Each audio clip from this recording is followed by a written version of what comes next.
যদি আন্দোলন ব্যর্থ হতো, আমি ঢাকা বিশ্ববিদ্যালয়ের ছাত্র শিবিরের সভাপতি সাধারণ সম্পাদক কথা বলছি, তারা কি নিজেদের আত্মপ্রকাশ করতেন? তারা কি কখনো শিবির হিসাবে নিজেদের পরিচয় দিতেন? কিন্তু আমার ছাত্র দল, আমি সেই গর্বিত সংগঠনের সভাপতি, যে ছাত্র দলের লক্ষ লক্ষ নেতা কর্মী পরিচয় দিত, আমি ছাত্র দলের একজন গর্বিত সদস্য। আজকের এই আন্দোলনের সফলতা বর্ণনা করি, তখন কোথাও আমি শুনি না আমার এই বেসরকারি বিশ্ববিদ্যালয় ছাত্র দলের ভাইদের কথা, আমি কোথাও শুনি না।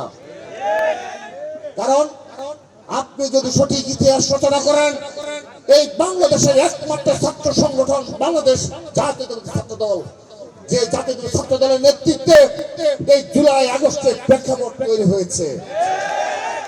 এবং আমার এই ভাইদের বিগত 15.5 বছরের ভূমিকার কারণে জুলাই আগস্ট আন্দোলনে আমাদের এই বেসরকারি বিশ্ববিদ্যালয় ছাত্র দলের শত শত নেতা কর্মী সাধারণ শিক্ষার্থীদের পাশে থেকে এই আন্দোলনকে সফল করেছে। আমি বলছি না যে বেসরকারি বিশ্ববিদ্যালয় ছাত্র দলের ব্যানারে আমরা এই আন্দোলন সফল করেছি। আমাদের কৌশলী ছিল বাংলাদেশের কোথাও ছাত্র দলের কোনো ব্যানার ওপেন করা যাবে না। বৈষম্য বিরোধী ছাত্র আন্দোলনের ব্যানার সংগঠিত হওয়ার পর যে সকল সমন্বয়কারী ছিল, আমাদের কেন্দ্রীয় ভাবে আমরা তাদের সাথে সমন্বয় করেছি।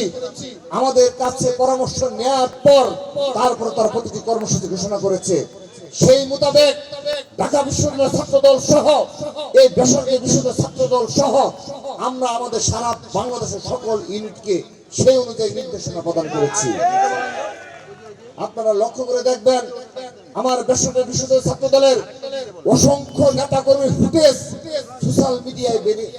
সোশ্যাল মিডিয়ায় ভাইরাল হয়েছে।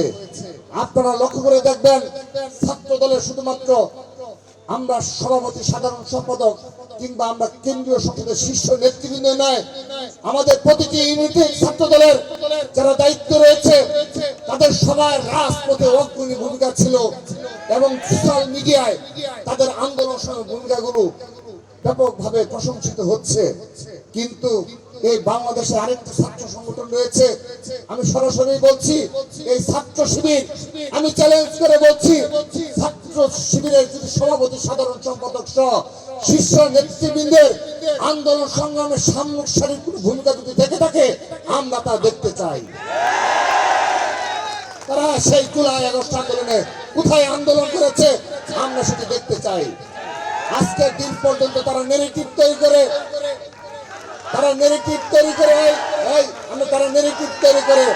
তারা নাকি বুদ্ধি পরামর্শ দিয়েছে। এই বুদ্ধি পরামর্শ দেওয়ার জন্য অসংখ্য ছাত্র দলের মেধাবী নেতৃবৃন্দ ভূমিকা পালন করেছে, নেপথ্য সাধারণ শিক্ষার্থীরা ভূমিকা পালন করেছে। কিন্তু ছাত্র সংগঠন যারা রয়েছে তাদের মূল কাজ হলো রাজপথে ভূমিকা রাখা, রাজপথে অগ্রণী ভূমিকা রাখা, এবং ছাত্র সংগঠনগুলোর প্রধান কাজ হলো রাজপথে ফ্যাসিবাদের বিরুদ্ধে অগ্রণী ভূমিকা পালন করার মাধ্যমে সাধারণ শিক্ষার্থীদের সুরক্ষা দেওয়া।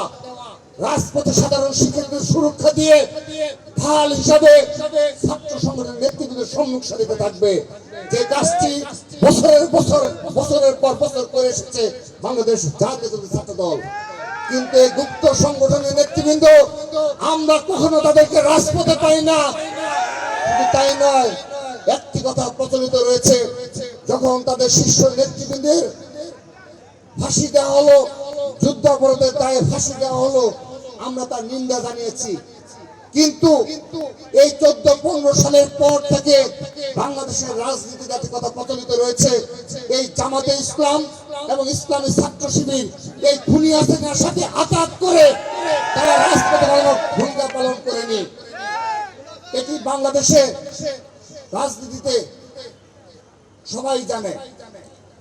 সেই কারণে সর্বশেষ যে জুলাই আগস্ট আন্দোলনে এখন অনেক তথ্য বের হয়, আমরা সকলের কৃতিত্ব দাবি করে বলছি, আপনারা কখনো এই বেসরকারি বিশ্ববিদ্যালয়ের যে ভূমিকা ছিল, মাদ্রাসা শিক্ষার্থীদের যে ভূমিকা ছিল এবং এই শিক্ষার্থীদের বাইরেও যাদের ভূমিকা ছিল তাদেরকে সর্বাগ্রে স্মরণ করবেন।